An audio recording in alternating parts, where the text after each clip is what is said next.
okay, di Indonesia nobody will accept you because you are a loser. I'm sorry to say, but I also say that you are a loser. Tapi if you go to overseas, your scandal is all over the world. Siapa yang mau kamu lagi? Negara mana? Negara tetangga nggak ada yang mau, saya rasa. Dia bilang kayaknya nggak ada yang mau. Jadi dari situ membuat saya berpikir, iya juga ya. Saya mau ngapain ya kalau saya besok masih hidup? Kecuali saya besok meninggal gitu, ya udah that's it gitu. Tapi saya juga bingung kenapa kakak saya meninggal di waktu saya sudah menikah. Maksudnya it's sakral gitu, it's my wedding day, and udah ada pengganti yaitu suami saya.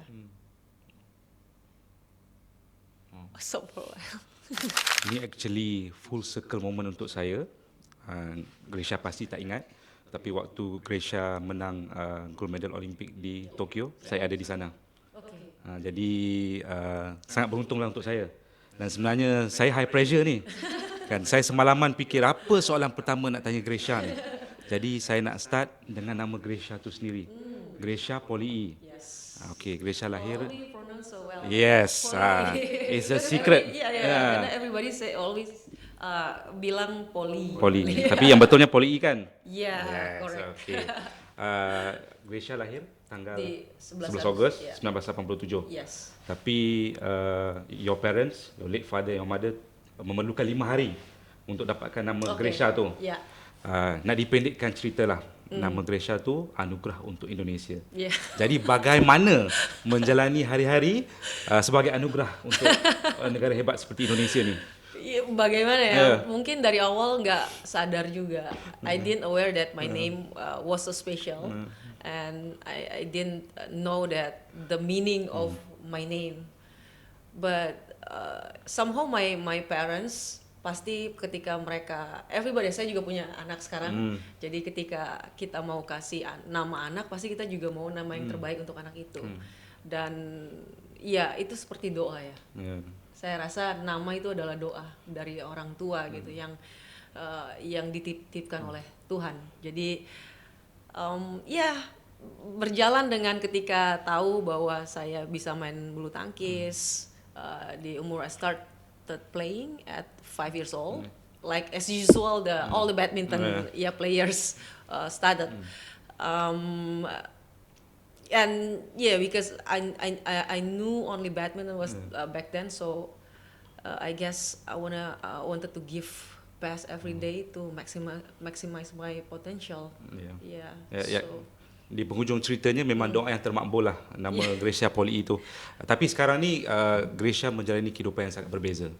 Jadi lanjutan daripada itu, bagaimana seorang Asian Games gold medalist, seorang Olympic gold medalist dan Hall of Famer menjalani kehidupan seharian selepas hampir 4 tahun pension ataupun bersara? Ya, masih ya 4 tahun, betul-betul 4 tahun.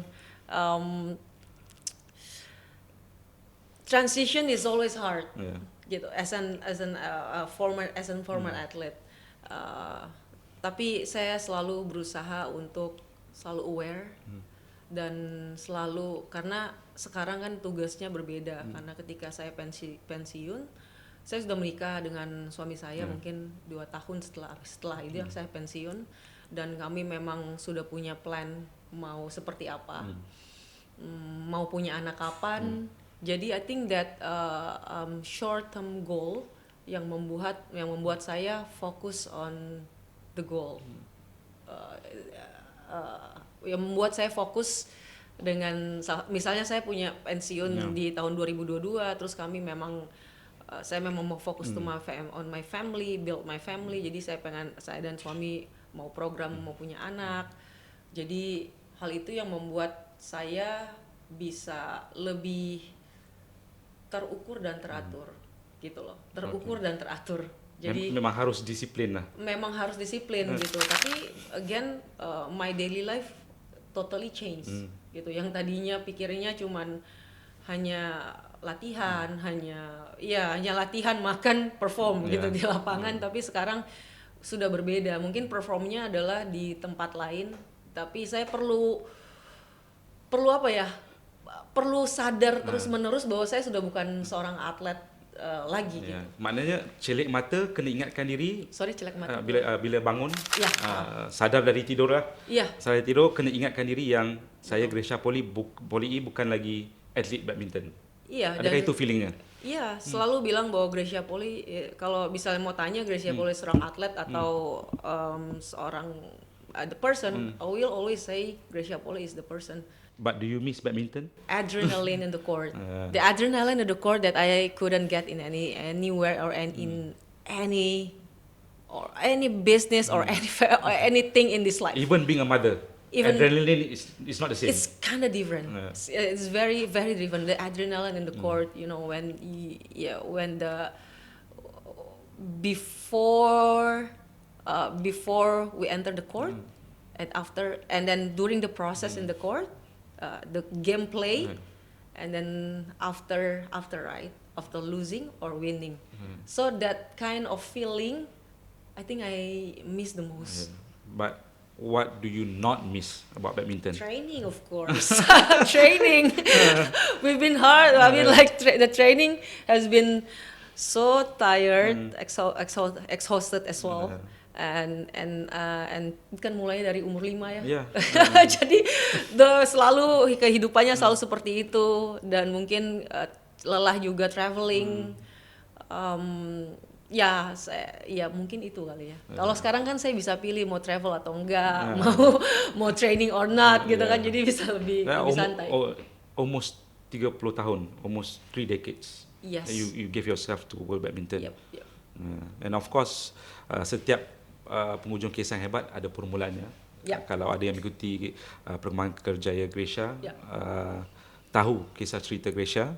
But daripada bicara Gresha sendiri, your childhood, saya serba sedikit tahu, it was tough. Yeah. You lost your late father when you were only 2 years old. Yeah.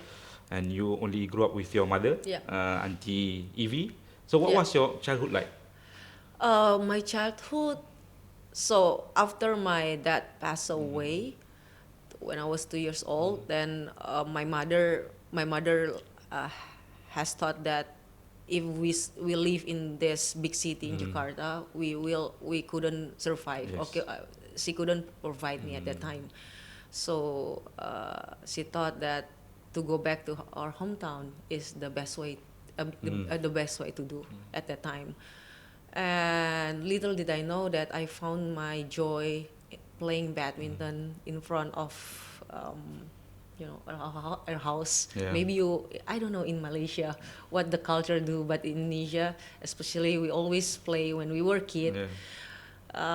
We always play in front of our house Yeah, to play badminton. Di jalan lah, di Malaysia pun Iya, di seperti jalan gitu ya, atau di depan rumah gitu, di halaman gitu kan. Kadang-kadang letak halangan sebagai Yeah, correct.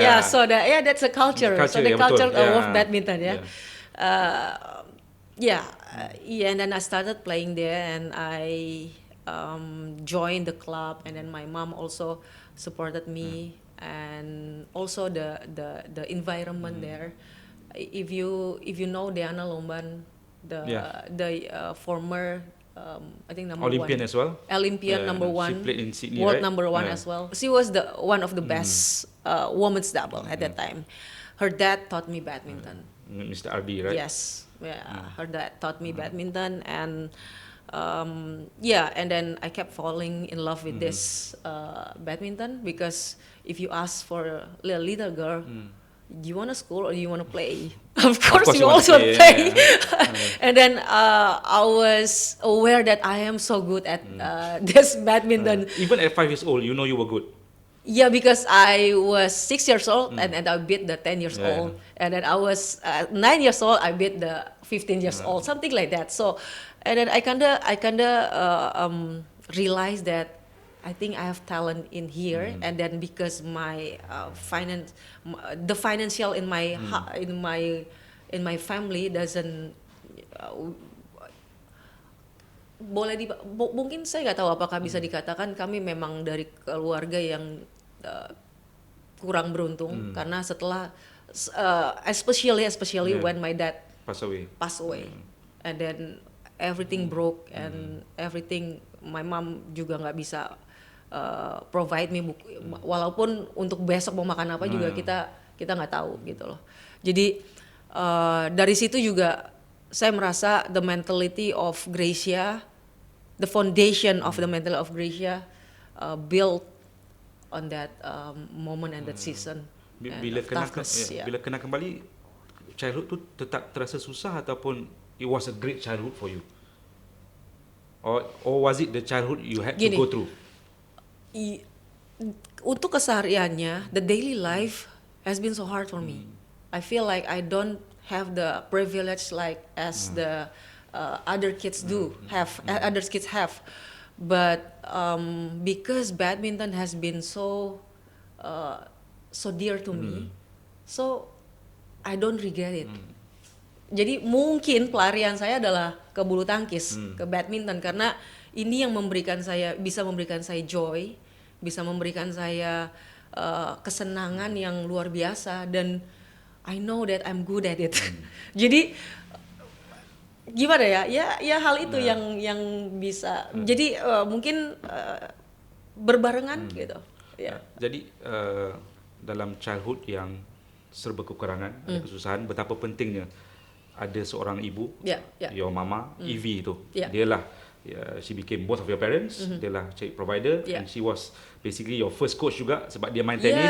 Dia main but tenis. She had to learn how to teach you to play badminton sebab tak mampu nak ambil coach. How important ada ibu seperti dia? Pertama mungkin saya merasa bersyukur dengan punya mother yang supported me, not only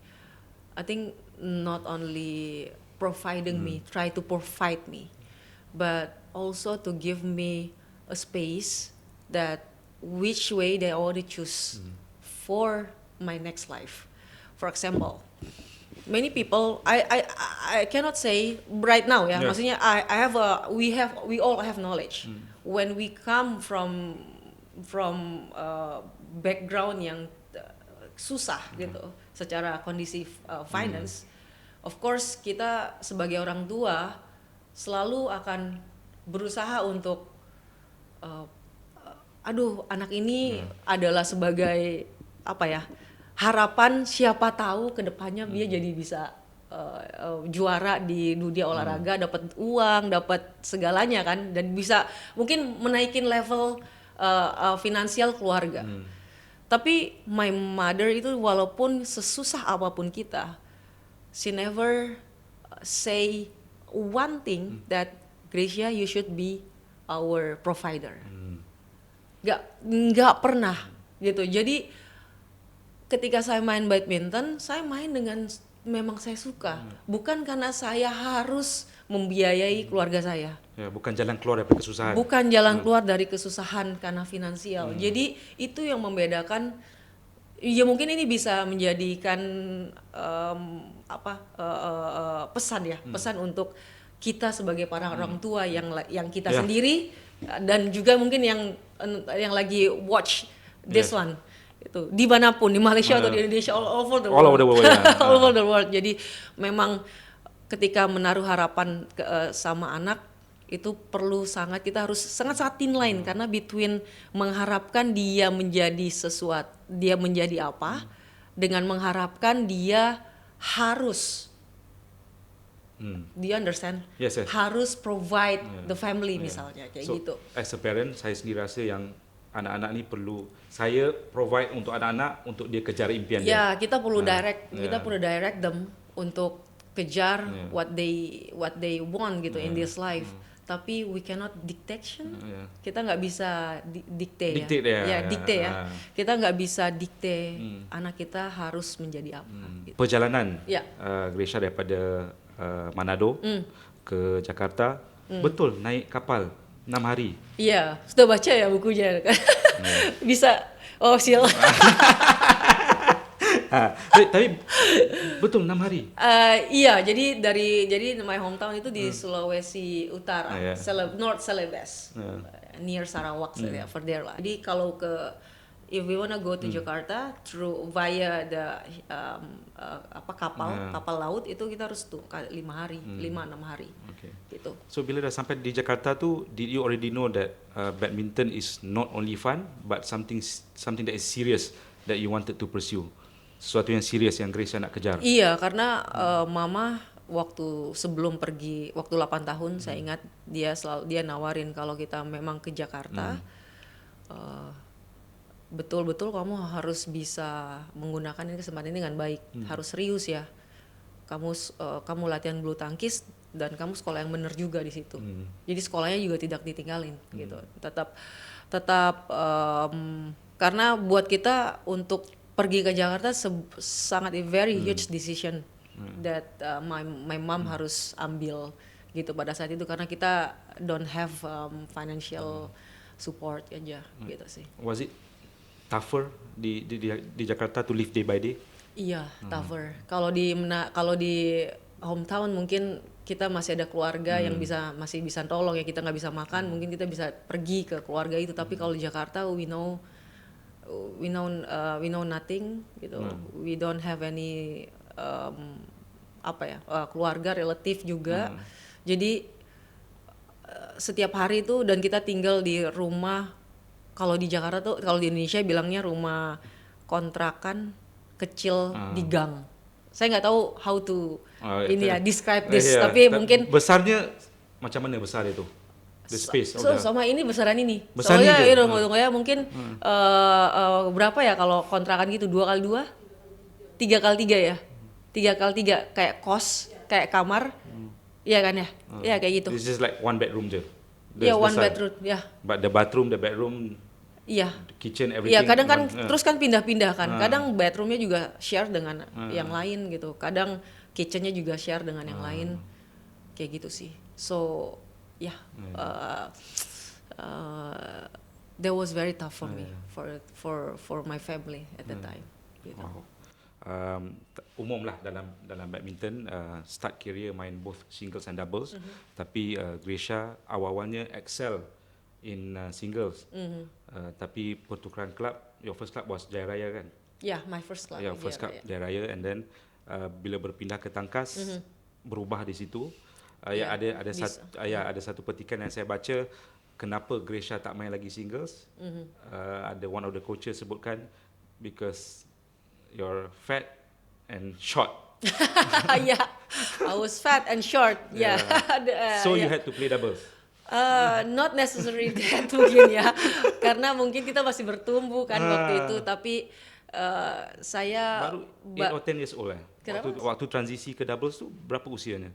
How old were you? Jadi waktu sebenarnya transisi ke doubles itu umur 12 atau 13. Tapi saya tahu bahwa kok saya suka main doubles itu di umur 10 atau 11 lah.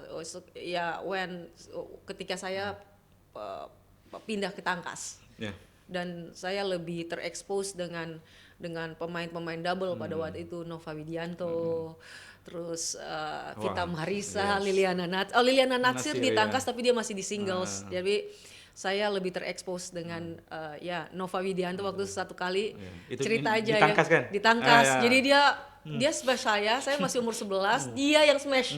Dia udah umur berapa ya?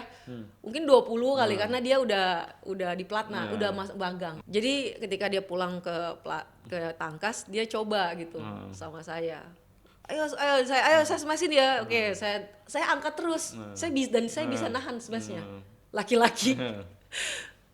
Ya itu saya punya kepercayaan diri, confident mulai timbul dari situ.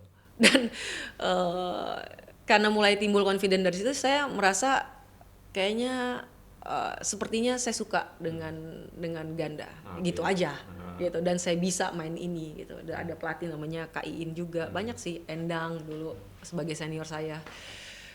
Ya udah akhirnya pindah ke mana namanya, ke Jaya Raya lagi, karena harus pindah ke Jaya Raya lagi. Di sini yang saya rasa udah mungkin sudah remaja. Sudah teenager, jadi udah mulai tahu bahwa apa ya sih yang mau dimau, udah mulai curious about future. Di tahun 2000 saya masih ingat waktu itu Chandra Wijaya dan Tony Gunawan, mereka juara Olimpiade, dan kebetulan mereka dari klub Jaya Raya. Ketika mereka juara, saya tuh melihat bahwa oh emang Olimpiade tuh jadi punya gambaran, gambar besar. Olimpiade itu menjadi sebuah the biggest dream that I have to aim gitu. Kalau waktu itu mungkin ya juara dunia, orang mau tanya kecil mau jadi juara dunia gitu. Tapi waktu Chandra Wijaya dan Tony Gunawan juara, saya melihat tentang Olimpiade ini memang the biggest stage gitu loh. That athletes could ever get kalau. Dan satu hal lagi ketika saya coba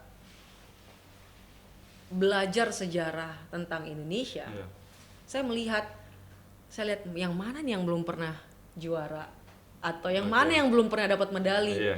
Dan at that time di tahun 2000 gitu, semuanya sudah termasuk ganda campuran waktu itu Mas Trikus dengan Ci Minarti Timur. Mereka dapat silver medalist. Saya melihat kok ganda putri belum ada. Gitu. Jadi ada perasaan yang feeling yang kayak I have to get this. This is my goal. Gitu. Even though waktu saat itu saya masih main single dan doubles. Tapi ketika mixed doubles pun main kan? Mixed doubles pun main gitu. Terus habis itu baru di partner tiba-tiba karena dulu di rules-nya di Indonesia kayak yang tadinya bisa main 3 disiplin, jadi cuman boleh 2. Akhirnya my coach di Jaya Raya bilang kamu main ganda aja. Saya makin senang gitu. Ya ganda putri. Terus ganda campurannya sama Hendra ya. Saya kaget sama Hendra. Dia kan levelnya udah. Dan kalau main sama dia berarti saya harus naik level saya. Yang tadinya saya 13, mereka kan umur remaja, saya harus yang di U18. Apa ya ngomongnya? Taruna, nggak tahu saya. Under 18. Under 18, betul, under 18. Dan jadi dari situ mulai tambah semangat lagi. Jadi kayak wah bener nih kayaknya memang saya diciptakan atau ada di bulu tangkis specifically di Indonesia, terus di platform yang namanya badminton itu untuk ganda putri, untuk ganda. Even dari situ mulai saya umur 13 saya juara juga di under 18 dengan Hendra. Tetap ganda putrinya main, masuk pelatnas. Saya diminta masuk mixed double pada waktu itu at that time, tapi masih terlalu muda. Saya bilang saya tetap mau ganda putri. Jadi very strong will gitu. Pokoknya semua orang udah bilang bahwa udah kamu masuk ganda campuran karena ganda campuran udah punya prestasi, udah punya senior yang maksudnya yang baik gitu. Sedangkan ganda putri pada saat itu sedang transition gitu dari zamannya Diana Lomban ke kami itu jauh banget bedanya tuh kalau nggak salah gapnya mungkin ada 10 tahun gitu. Kenapa bertegas nak ganda putri selain daripada melihat kepada histori Indonesian medalist dekat Olympics itu tak ada lagi women's doubles ataupun ganda putri itu? Adakah itu the only reason why Grisha Poli ini berkeras nak main women's doubles? I am fully aware that I am made for women's double. Especially for Indonesia, for badminton. Memang takdir lah. I don't know. It's takdir. At the end of the day, at the end of we know now. But at that time, I just keep on, being faithful and keep training hard. Even though dulu China, kayak, very susah banget gitu, so very hard to beat them. Tapi again, that's the process, that's the journey that I have to, I think I have to go. Because at the end when you spoke about China tu manis penghujungnya. Tapi starting from Olympic Sydney 2000, it took you 8 years to taste your first Olympic heartbreak. Tak qualify pun. Oh 2008 ya. Tapi about 100 points kurang. About 100 points kurang ya. Iya. Betapa kecewanya. Sangat kecewa. At that time sangat kecewa karena saya berpikir bahwa ini adalah jalan saya. Tapi at the end, why? Ini saya udah umur 21 tahun pada waktu itu. Sorry. It's okay. Tapi kenapa nggak bisa sampai mau tunggu umur berapa lagi berarti kan, karena kita melihat bahwa atlet nggak akan lama kita punya career gitu, paling 10 tahun waktu kita dari di national team, 10 tahun itu kita harus gunakan sebaik mungkin. Ya saya merasa, saya dan partner saya waktu itu Jonavita merasa sangat terpukul dengan hasil, terutama mungkin saya ya, karena saya masih baru dan saya sangat-sangat punya ambisi untuk bisa masuk Olimpiade gitu. Sedangkan kalau Jonavita dia udah pernah di tahun 2024. Ya intinya dia menolong saya untuk bawa saya ke level yang lebih tinggi lagi gitu. Tapi at the end of the day kita nggak bisa, ya we couldn't make it. Ya itu sih. Tapi you work hard for the next 4 years. I work hard for the next 4 years. Even you learn a hard lesson as well with your rotator cuff injury, was it in 2011? 2011 before Olympics. At 2011, when was the first time? The first time I got injured in my knee, 2007. Okay. When during the Olympic race. Okay. Yeah, it has been hard for me and Jonavita at that time because we were both injured, but we keep on playing, and until we couldn't get anyway the qualification. And because the 2007 injured, my knee injured, that it has been weaknesses in my body. And 2009 also I got injured, but I keep on playing. And then 2011 I got another injured, and I broke my shoulder. Is that the worst injury? Yeah. Yeah, there was worse than I thought at that time.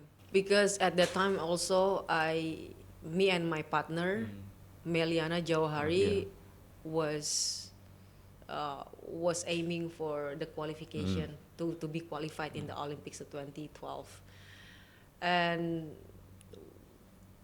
especially I was so down at that time because why this keep happening to myself? A year before Olympic qualification. A year before Olympic qualification, and because I did not want to give up, so I play with a broken hand during the qualification. Because the doctor said that I need to do surgery, and then other doctors said if I don't need to do surgery, but at the end I have to decide for myself. I decided untuk I keep on playing gitu. Tangan kiri.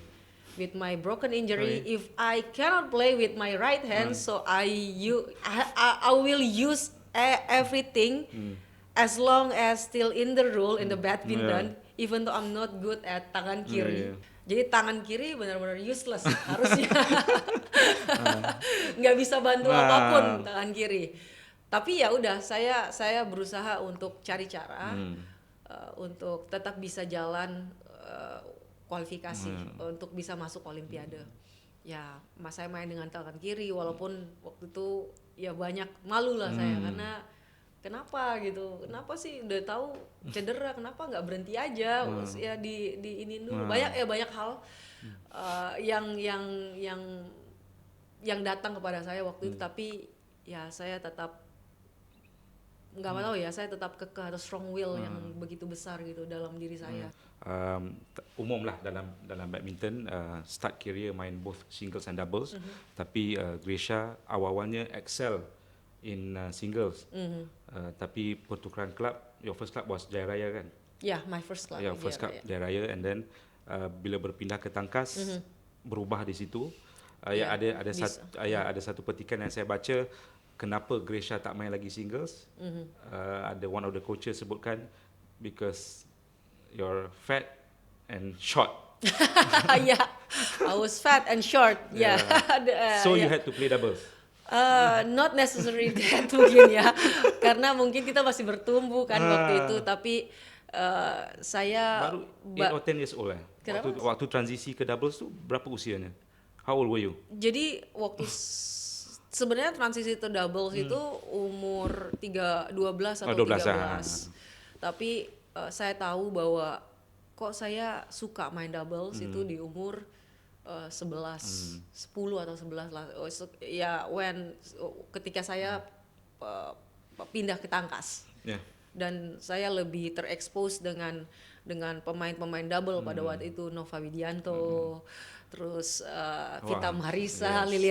Liliana Natsir di tangkas tapi dia masih di singles. Jadi saya lebih terekspos dengan Nova Widianto waktu satu kali cerita aja di tangkas kan? Di tangkas. Jadi dia smash saya masih umur 11, dia yang smash. Dia udah umur berapa ya? Mungkin 20 kali karena dia udah di platna, udah magang. Jadi ketika dia pulang ke tangkas, dia coba gitu sama saya. Ayo saya smashin ya. Oke, saya angkat terus. Saya bisa nahan smashnya. Laki-laki. Ya itu saya punya kepercayaan diri, confident mulai timbul dari situ. Dan karena mulai timbul confident dari situ, saya merasa kayaknya sepertinya saya suka dengan ganda, gitu aja, gitu. Dan saya bisa main ini, gitu. Dan ada pelatih namanya Kak Iin juga, banyak sih, Endang dulu sebagai senior saya. Ya udah akhirnya pindah ke mana namanya, ke Jaya Raya lagi, karena harus pindah ke Jaya Raya lagi. Di sini yang saya rasa udah mungkin sudah remaja. Sudah teenager, jadi udah mulai tahu bahwa apa ya sih yang mau dimau, udah mulai curious about future.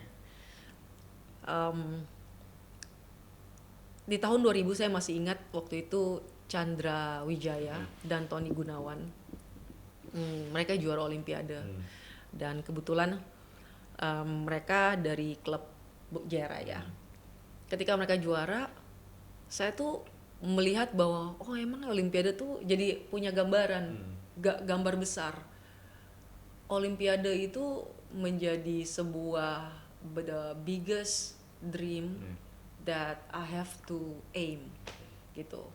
Kalau waktu itu mungkin ya juara dunia, orang mau tanya kecil mau jadi juara dunia gitu. Tapi waktu Chandra Wijaya dan Tony Gunawan juara, saya melihat tentang Olimpiade ini memang the biggest stage gitu loh, that athletes could ever get. Kalau dan satu hal lagi, ketika saya coba belajar sejarah tentang Indonesia, saya lihat yang mana nih yang belum pernah juara atau yang mana yang belum pernah dapat medali. Dan at that time di tahun 2000 gitu, semuanya sudah termasuk ganda campuran waktu itu, Mas Trikus dengan Ci Minarti Timur. Mereka dapat silver medalist. Saya melihat kok ganda putri belum ada. Gitu.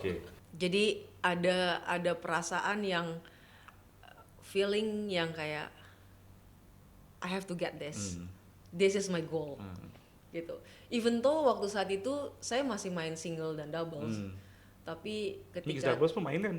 Mixed doubles pun main gitu. Terus habis itu baru di partner tiba-tiba, karena dulu di rules-nya di Indonesia kayak yang tadinya bisa main 3 disiplin, jadi cuman boleh 2. Akhirnya my coach di Jaya Raya bilang, kamu main ganda aja. Saya makin senang gitu. Ya ganda putri.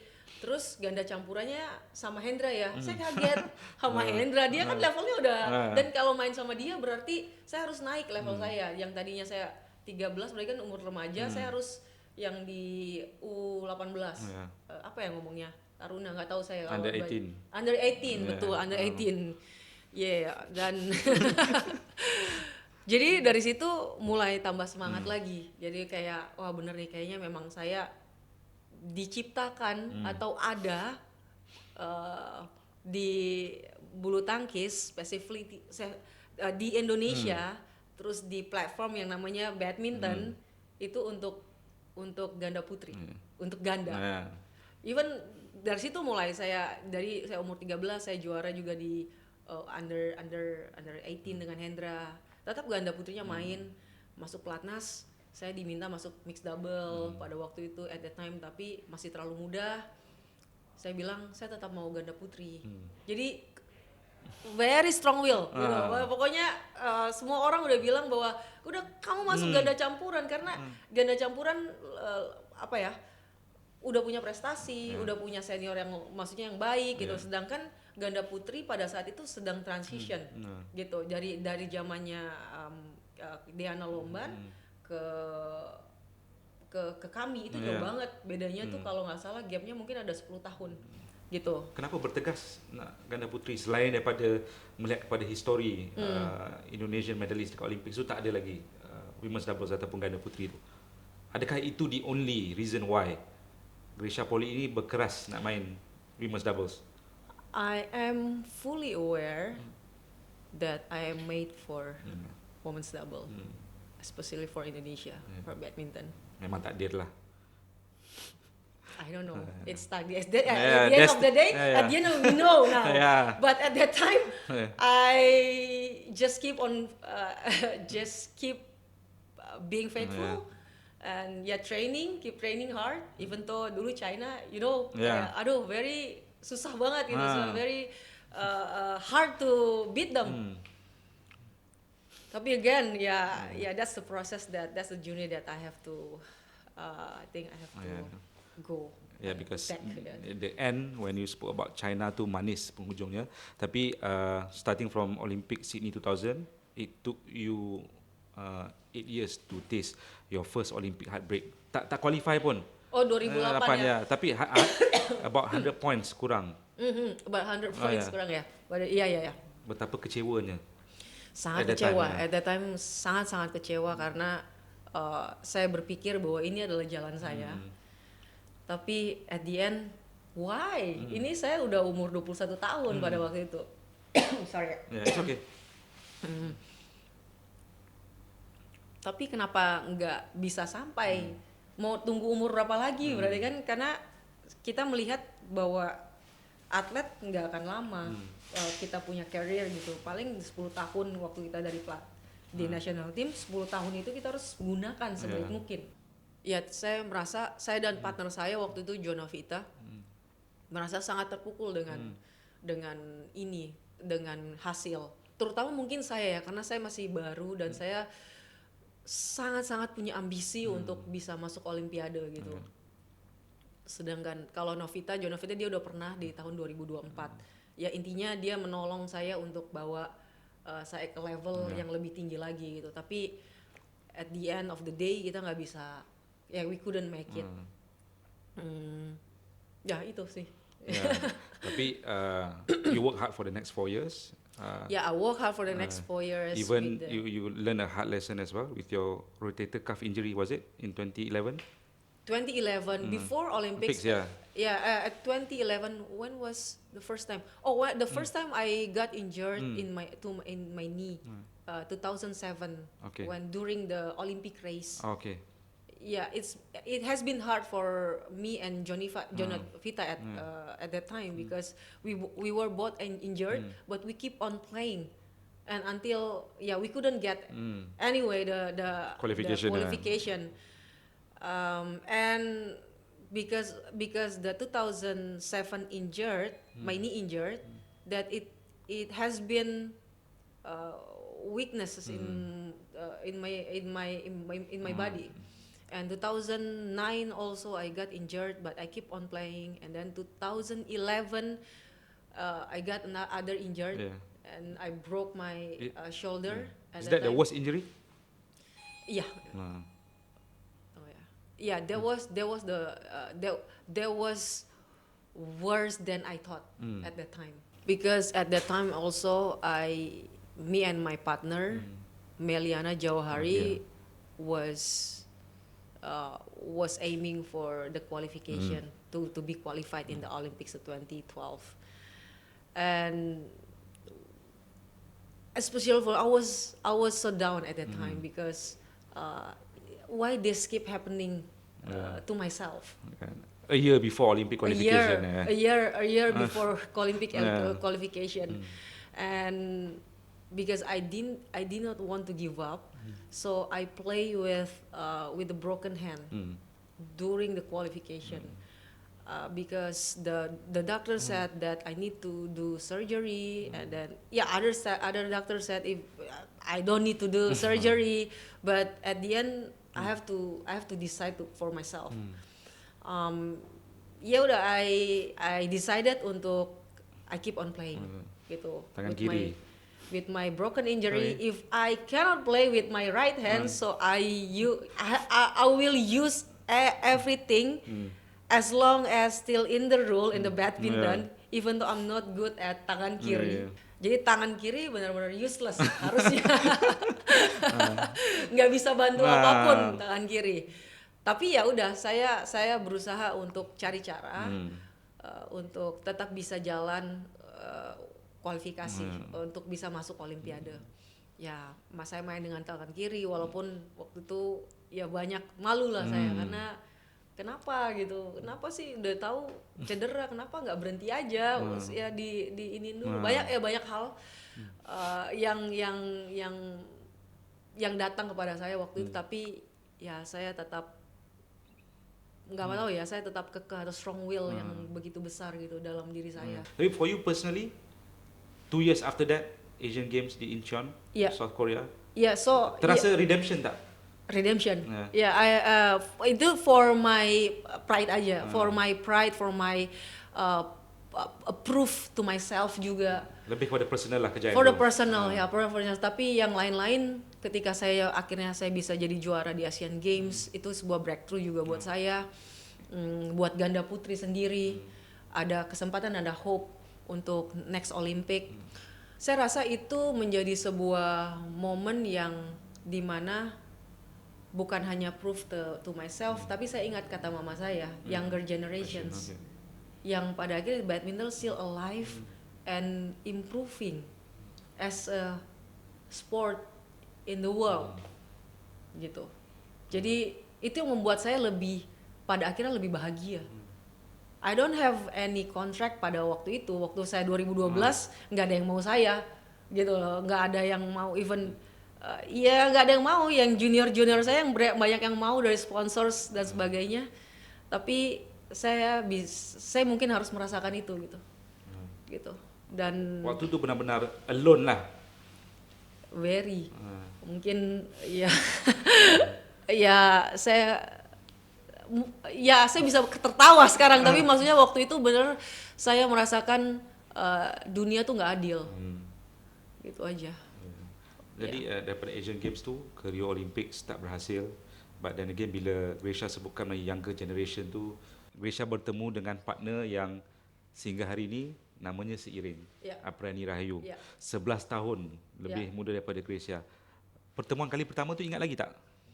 Post Rio Olympics tu 2017 kan? Post 2000 post Rio Olympic 2016. Terus kan my partner, former partner Nitya Krishinda, dia harus injured dan dia memang harus operasi.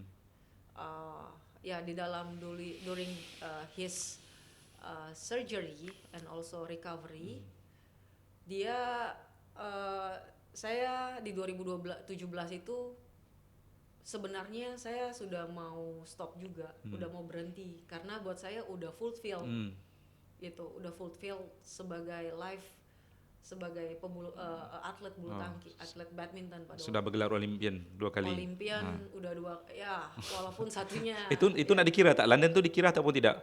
Kan digunting. So nggak kira, tak dikira lah. ID cardnya digunting, nggak boleh dikeluarin, di kick out dari. ID, digunting sama panitia dan di kick out dari Olimpiade panitia, dan di kick out dari village. Ada lagi simpan kad? Saya lupa lagi. Aduh, semestinya. Kayaknya ada sih, kayak seharusnya ada. Okay. Saya cari lagi. Begitu ya? Iya. Jadi my self esteem sangat jatuh pada waktu itu. Sudah rasa puas dah lepas. Lepas Rio puas. Saya merasa sudah mungkin Asian Games mungkin Tuhan kasih lah untuk saya bisa jadi juara Asian Games. Bisa membayar semua nama baik, saya bisa dapat nama baik lagi. Pulihkan nama lah. Pulihkan nama. Saya merasa udah cukup. Tapi 2017 itu saya juga mau menikah dengan suami saya sekarang gitu. Kami pacaran Felix Jamin. Felix. Kami pacaran 2 tahun mau 3 tahun. Udah cukup. Saya udah umur 30 tahun. Ya buat apa lagi kan kita tinggal di Asia, culture Ya, Asia. sebagai seorang wanita Asia. Sebagai seorang wanita Asia. Sudah punya cukup finansial. Sudah dewasa. Mau apa lagi? Mau apa lagi gitu loh. Keluarga. Kan kita juga perlu, dan ini memang jadi mimpi saya juga waktu kecil. Saya mau berkarir itu paling lama nggak boleh lewat dari 30. Karena saya juga pengen, waktu itu malah saya pengen menikahnya dulu 25 saya mau menikah. Tapi dengan skema yang saya buat kan, sudah juara ini, juara itu, ternyata kan nggak semua. Waktu itu saya udah bilang sama coach saya, Eng Hian dan Mas Hafid. Coach Hafid dan coach Eng Hian. Ya. Saya bilang ke mereka bahwa udahlah, ini this time for younger generation. Saya harus kasih tali estafet ini. Walaupun saya merasa saya masih mampu, tapi saya sudah cukup gitu. Saya udah nggak perlu buktikan apa lagi. Saya udah cukup dengan diri saya dan cukup dengan apapun yang saya raih saat ini.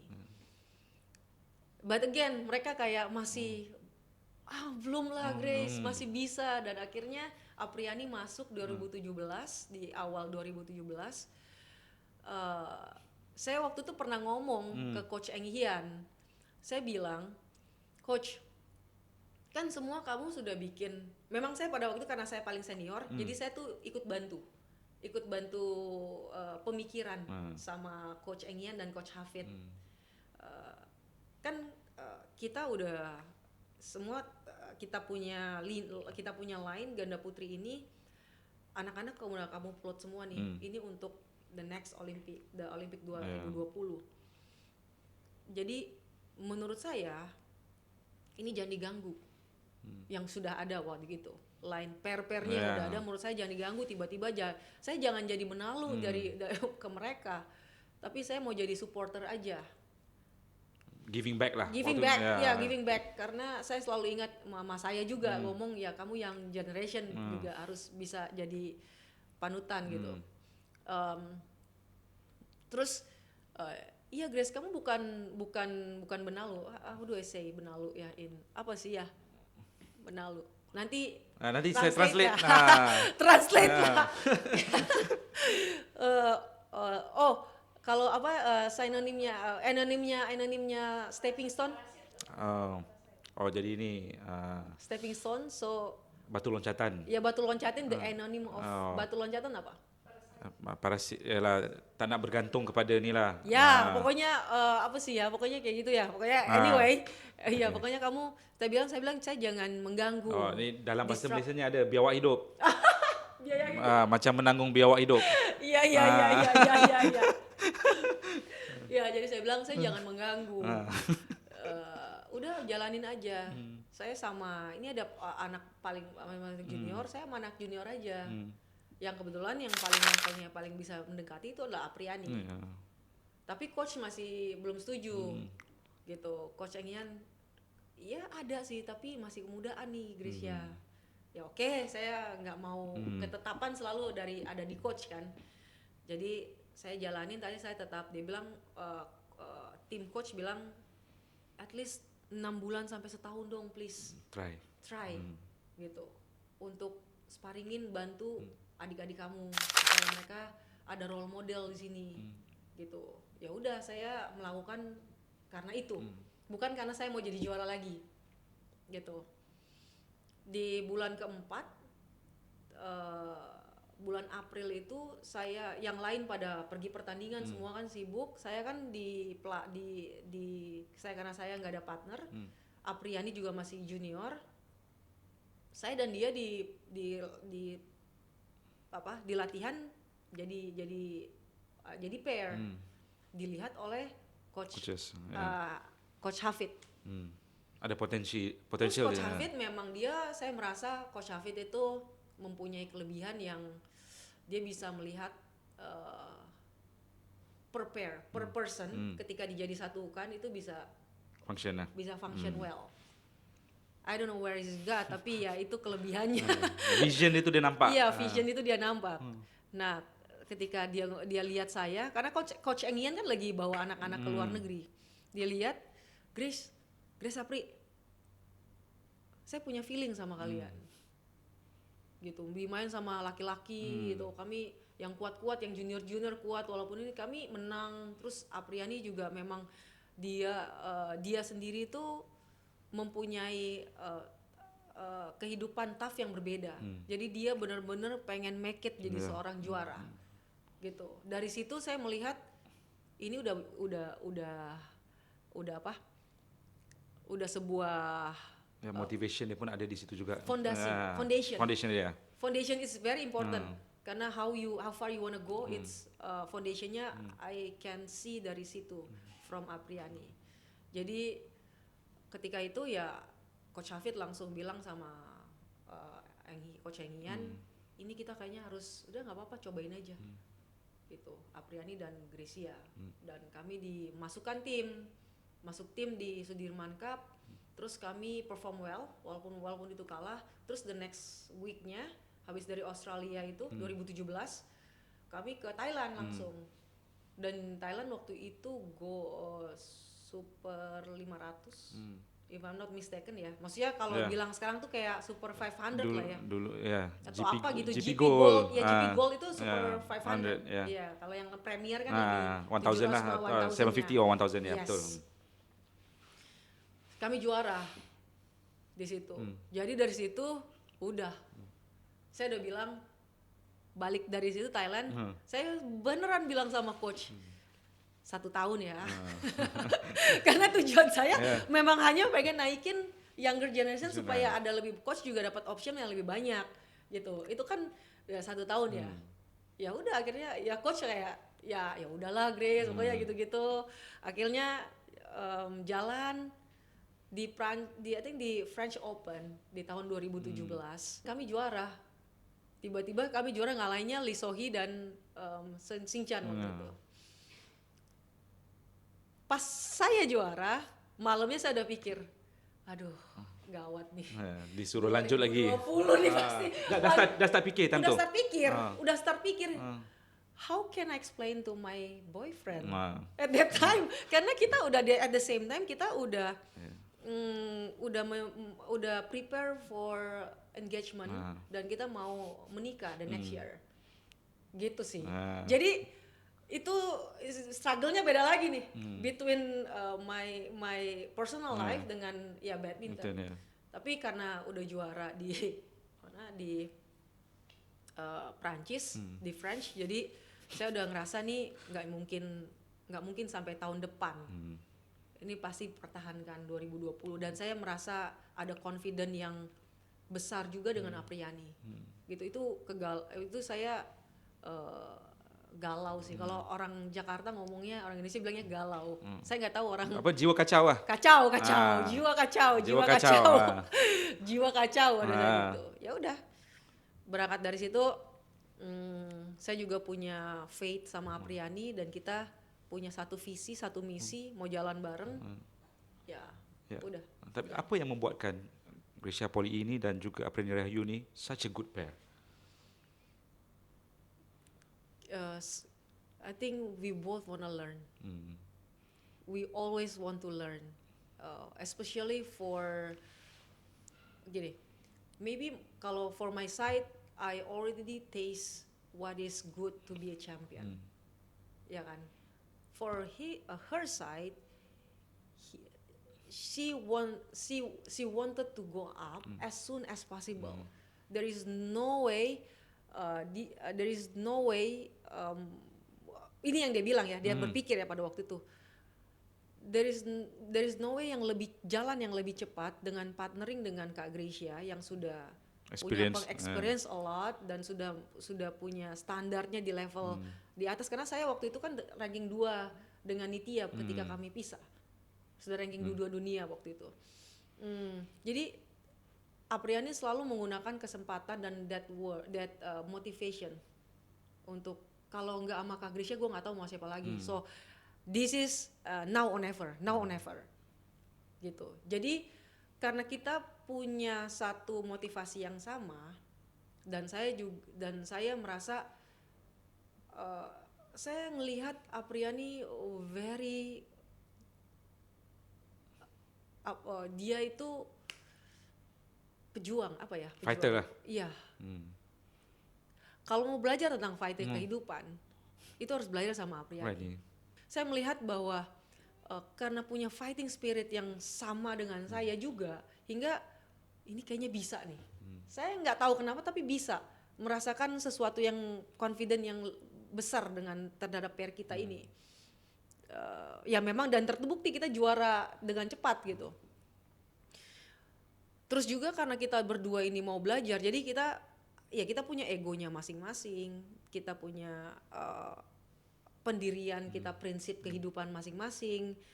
Tapi sewaktu kita omongin, maksudnya sewaktu kita communicate to each other, we always at the same level. I'm not here at the top, and she wasn't at the bottom. So we always come together. Seiring lah. Yeah. So what do you want? You wanna do this or not? Now or never. If you don't follow my rule, I mean, I'm more experienced than you. You have to admit that. So whatever you do, whatever you say, you cannot Tak boleh bantah. bukan tak boleh bantah, tapi nggak boleh dimanipulate. Okay. You cannot manipulate me. Berbincang boleh, Berbincang boleh, tapi jangan ambil kesempatan. you mau manipulate, you mau berbohong, you mau lie to me. I already know because I was I am experienced than you. You dah tahu the trick. Udah tahu lah the trick. Jadi ya dia udah oke kak, ya kak. Nah karena dia juga mau nurut dan saya selalu bilang sama dia bahwa saya ini udah nggak punya banyak waktu. I can leave you now and I wanna move on with my life. And get married. Start a family. I don't have anything to prove. I'm here because I believe in this partnership. I believe in you. That moment, I think Apriani got attached more and more to me and follow my leadership. And dia selalu percaya bahwa saya juga selalu bilang bahwa saya tidak pernah akan menjatuhkan. Ini sesuatu hal yang baik kalau dia sampai bisa jadi juara, dia dapat kontrak yang lebih besar atau uang yang lebih banyak, fame, it's okay because saya sudah enough pada waktu saya merasa diri saya sudah cukup. Jadi nggak ada rasa apa ya?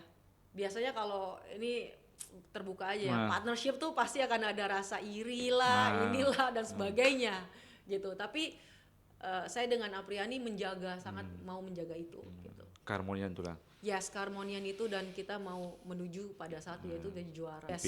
Di Tokyo and of course ada COVID dan sebagainya. Saya ni secara peribadi dah lama tak mengalirkan air mata. Jadi semalam saya sempatlah mendalami kisah Gresha waktu COVID. COVID bagi saya ni kesusahan yang paling besar ni duduk di rumah aja. Kalau tanya-tanya atlet di Malaysia pun pada waktu itu tak boleh training ataupun duduk di asrama lah. Tapi untuk Gresha COVID-19, is it still tough for you to talk about it? Because a lot of roller coaster. You finally got married, but you lost your lead brother. My brother, my lead brothers. On your wedding day as well. Yeah, on my wedding day. I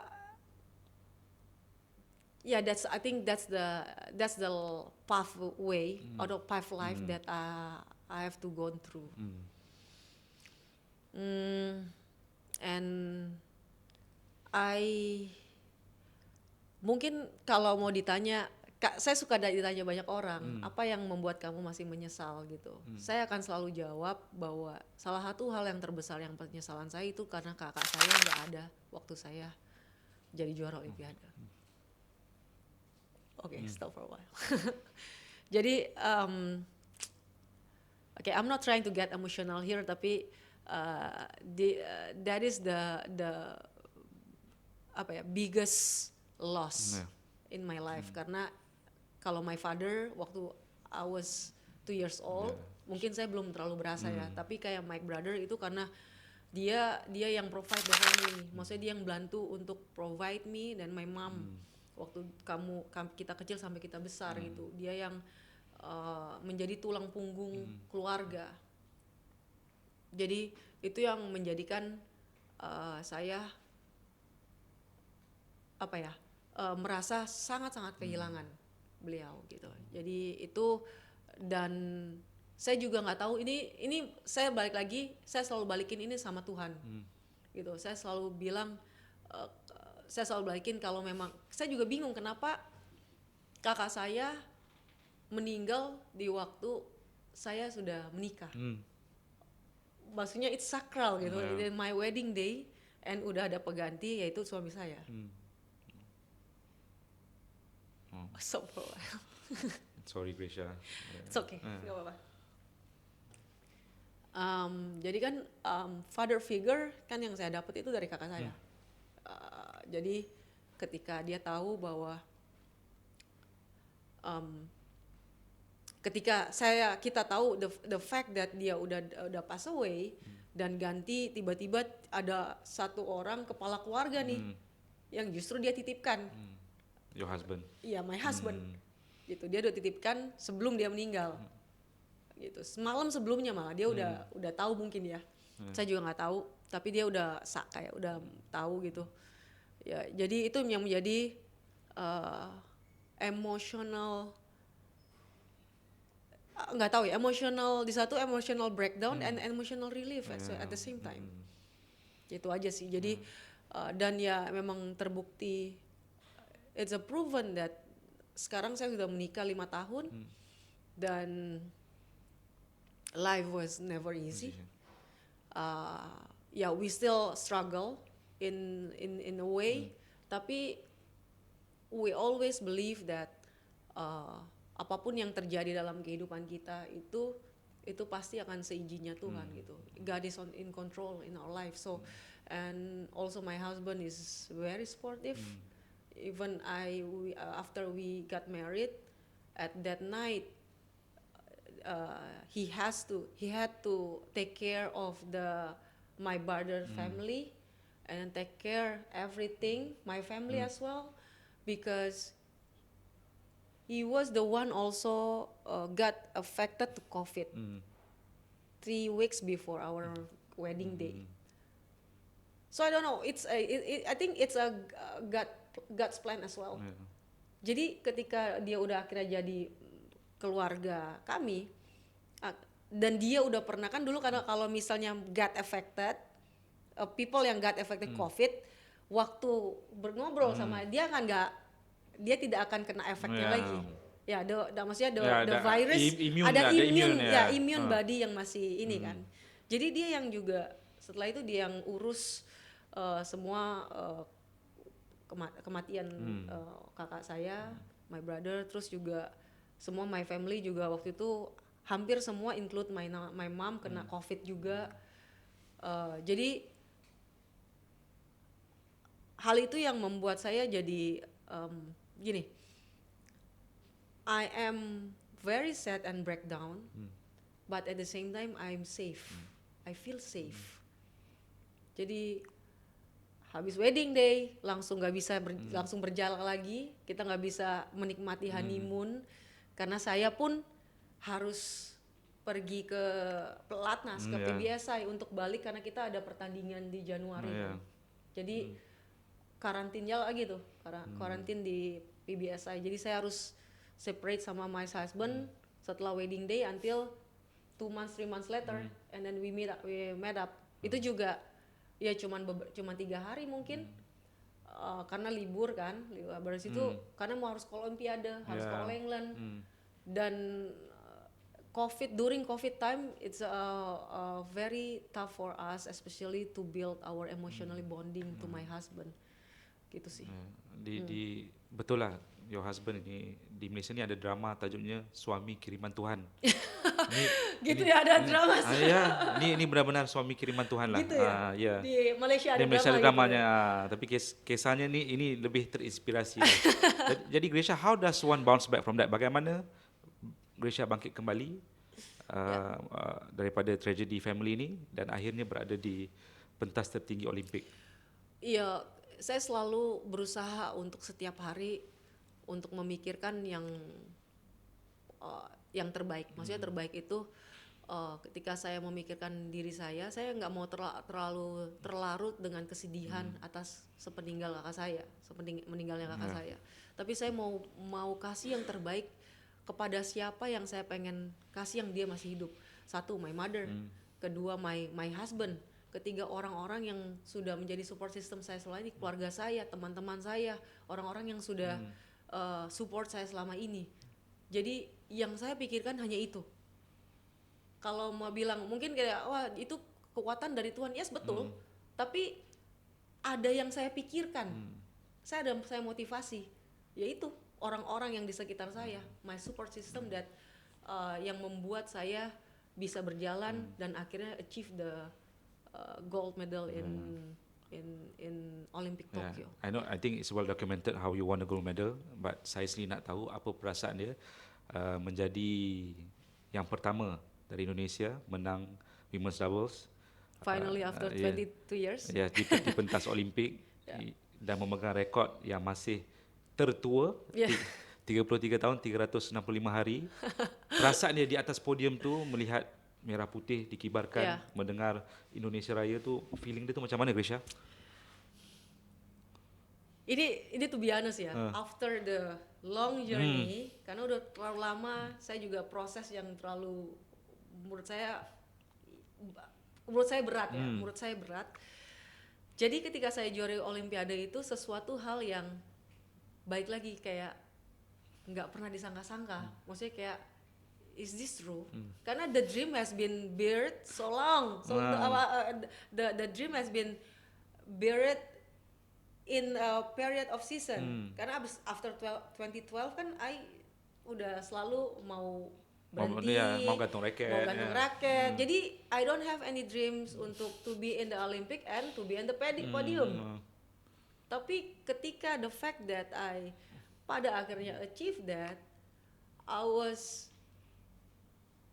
itu tuh kayak reconciliation to myself. Makanya ketika saya benar jadi juara, mungkin sekarang masih ada video, saya bukannya happy, tapi saya benar-benar nangis, bukan karena nangisnya itu karena ternyata Tuhan tahu penderitaan saya selama ini gitu.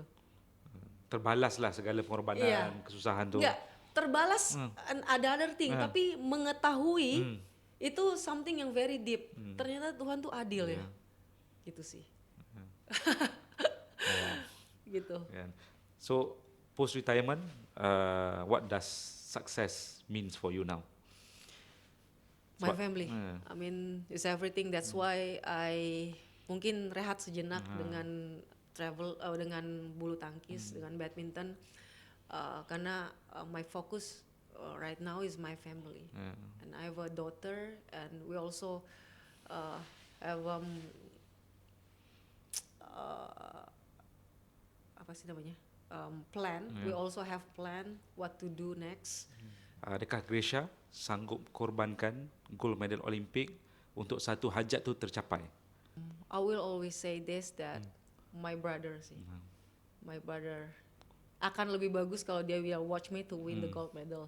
But if I do not win the gold medal, at least he see me close my career with in a good way. Grisha Polly, terima kasih banyak. Ada satu peribahasa di Malaysia ni yang saya fikir sangat menggambarkan Grisha. Kalau harimau tu mati, dia meninggalkan belang. Kalau manusia tu pergi, dia meninggalkan nama. Nama yang cukup hebat. Terima kasihlah anugerah buat Indonesia ni. Sudi terima kedatangan kami di gold medal Victor Concept Store yang dimiliki oleh Hendra Setiawan dan juga Grisha Polly. Sebelum kita tamat bicara, saya ada satu lagi permintaan. Okey. Apa? Oh, buku. Ya. Saya tak tidur semalaman ni habiskan ni. Oh ya? Ya, terima kasih. Bisa baca? Bisa. English translation will out soon. Oh ya? Tak apa, seronok juga baca. Ya, seronok bagus juga ya. Itu Bang Matt ya. Okay, Grisha, thank you. Nah, tengok. Ini kat Malaysia tak ada ni. Bang Matt seorang je ada and sign, okay. Okay, Gresha, thank you very much. I hope you enjoyed the conversation. Yeah, I Minta really maaf do. juga kalau ada tersilap I did. kata dan juga bahasa. Sama-sama. Kalau ada kurangnya. Kita mix-mix Ya, begini mix-mix, jadi ya. kadang tersilap-silap satu. Ya, tak apa. Thank you, Gresha. Bye-bye. Bye.